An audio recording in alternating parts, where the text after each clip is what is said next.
Bonjour, aujourd'hui je vous présente un excellent jeu, Love Letters, vraiment bien sympathique, très joli en plus dans son petit sac. Donc dans ce jeu vous allez avoir des personnages, alors des personnages que je vais déjà vous présenter. Donc vous aurez l'espionne, le 0. Donc à la fin de la manche, si vous êtes le seul joueur encore en lice qui a joué ou défaussé une espionne, vous gagnez un pion faveur. Vous aurez dans ce jeu ensuite le garde. Choisissez un autre joueur et nommez un personnage autre que le garde. Si le joueur choisit à cette carte en main, il quitte la manche. Vous aurez le prêtre. Choisissez un autre joueur et regardez sa main, c'est-à-dire regardez ses cartes. N'essayez pas de lire ces lignes de la main. Alors vous avez aussi des aides de jeu pour chaque joueur pour se souvenir des différents pouvoirs des joueurs. Enfin des cartes, pardon. Donc ensuite vous aurez tout simplement le baron. Choisissez un autre joueur et comparez discrètement vos mains, c'est-à-dire les cartes que vous avez en main. Celui dont la carte a la plus faible valeur quitte la manche. Vous aurez ensuite la servante. Jusqu'à votre prochain tour, les effets de cartes des autres joueurs ne peuvent pas vous cibler, c'est-à-dire ne peuvent pas vous attaquer. Le prince, choisissez n'importe quel joueur, y compris vous-même. Le joueur choisi défausse sa main et en pioche une nouvelle. Vous aurez ensuite la 6, le chancelier. Piochez 2 cartes, conservez une carte et placez les 2 autres dans l'ordre de votre choix sous le paquet.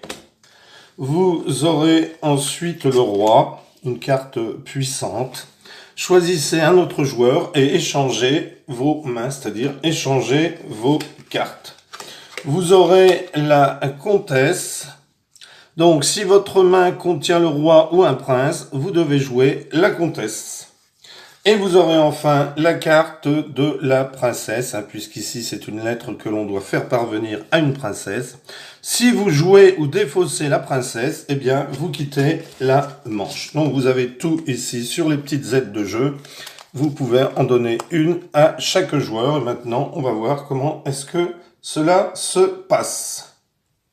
Donc sur les petites aides de jeu, vous avez le nombre de cartes, 2 espionnes, 6 gardes, 2 prêtres, 2 barons, 2 servantes, 2 princes, 2 chanceliers, un roi, une comtesse et une princesse.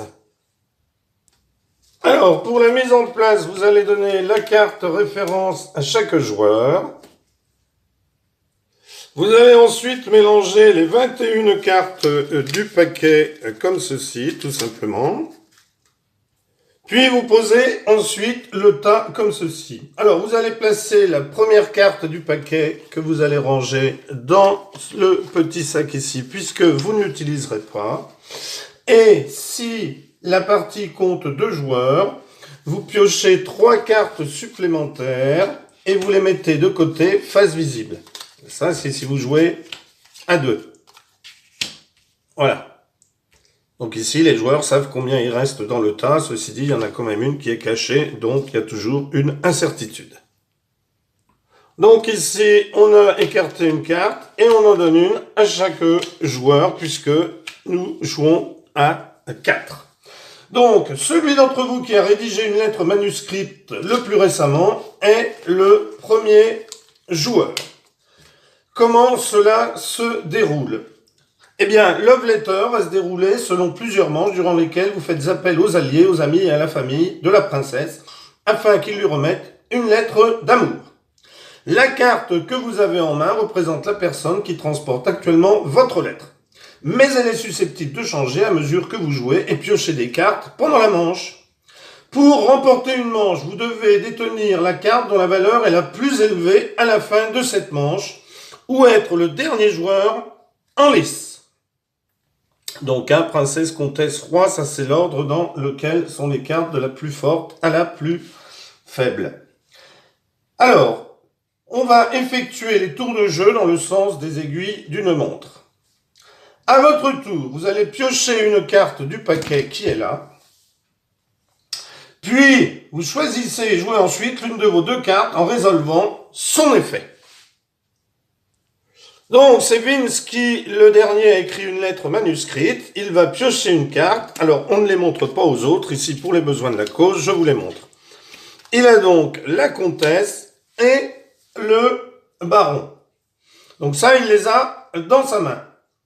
Alors, vous allez ensuite jouer une carte. Et une carte jouée reste visible dans votre zone de jeu. Et vous gardez l'autre en main.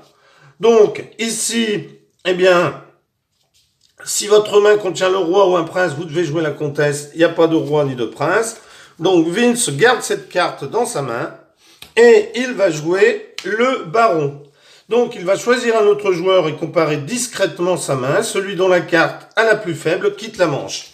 Alors il a une 8. Il se dit, bon ben, 8, je peux tomber sur la princesse 9. Donc j'ai quand même de fortes chances de remporter. Et il demande à David, tout simplement, de comparer la carte. Donc, il prend la carte de David, c'est un 0. David prend celle de Vince, c'est un 8. Donc, Vince élimine David, puisque David a un 0. Donc, David est éliminé de la manche. Donc, il est primordial que chaque joueur sache quelles cartes ont déjà été jouées et quelles cartes il reste dans le paquet. Donc, chaque carte jouée ou défaussée doit toujours rester visible. Donc, David ne jouera plus, mais il retourne sa carte pour montrer qu'il avait une carte espionne.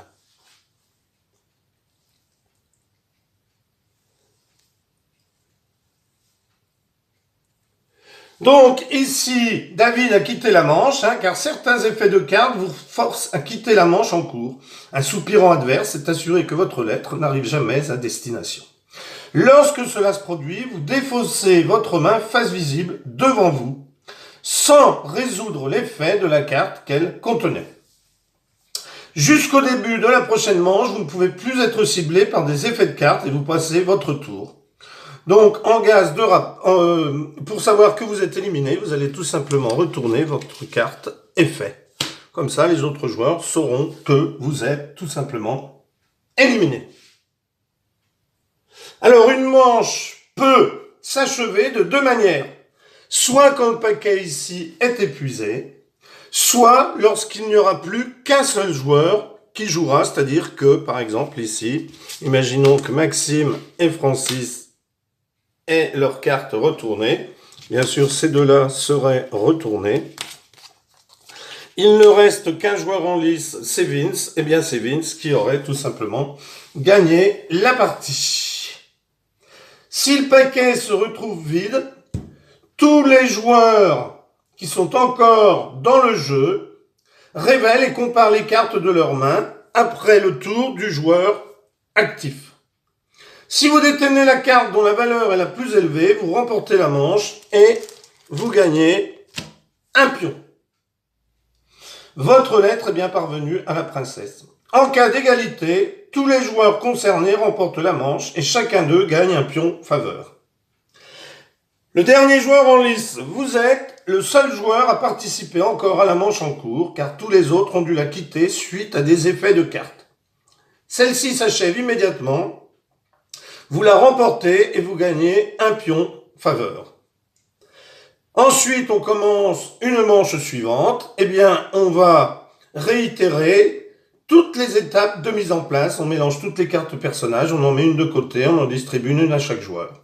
Et le joueur qui a remporté la manche précédente effectue son tour en premier. Comment est-ce qu'on remporte une partie de Love Letter? Eh bien, la partie s'achève lorsqu'un joueur détient suffisamment de pions faveur pour gagner. Ce qui dépend du nombre de joueurs. Si vous êtes 2 joueurs, il faut 6 pions. Si vous êtes 3 joueurs, il faut 5 pions. Si vous êtes 4 joueurs, il faut 4 pions. Si vous êtes 5 joueurs, il vous faut 3 pions. Et si vous êtes 6 joueurs, il vous faut 3 pions. Voilà. Un excellent jeu, vraiment, que je vous conseille. Je ferai une petite démonstration dans une autre vidéo. Voilà. Merci. Au revoir.